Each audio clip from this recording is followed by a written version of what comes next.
With 61 votes, Brazilian senators confirmed what had been widely anticipated for months: the formal removal of President Dilma Rousseff.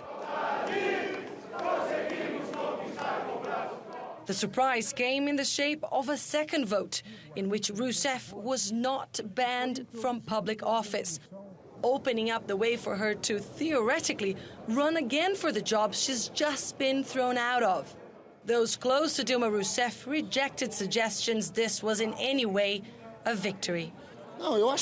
What happened here today is tragic. It's a defeat. They removed a president for 3 resolutions when this entire Congress is being implicated in an era of deeply political distrust. Today is a very sad day in our history. I think senators just voted in favor of Rousseff in the second vote to ease their guilty consciences. This is only the second time in Brazil's history that a president has been ousted from power through an impeachment process. And the trial here at the Senate was one of the most controversial moments in this procedure. A bloodless coup d'etat for some, a lawful exercise for others. I think calling it a coup is an exaggeration, since this entire process has been overseen by the Supreme Court. But the issue here is that those who tried Rousseff are senators, politicians who have their own political interests. They have just impeached the first elected female president of Brazil. There's no constitutional reason to do it.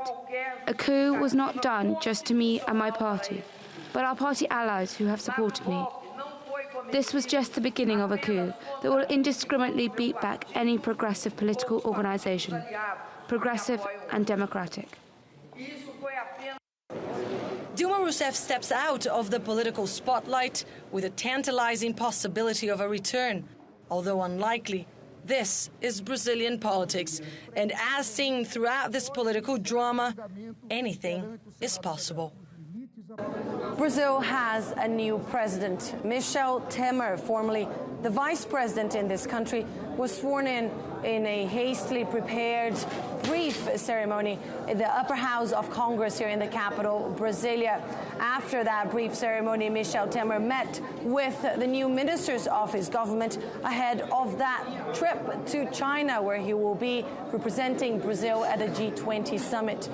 He will be traveling with many of the economic problems he is tasked with solving. Brazil is facing the worst recession in a generation, soaring inflation and high unemployment. And Michel Temer, who's considered a liberal politician, is expected to implement many of the much-needed reforms here in this country, which will include cutting many of the social programs introduced by the Workers' Party during its 13 years in power, as well as reforming labor laws and the pension system.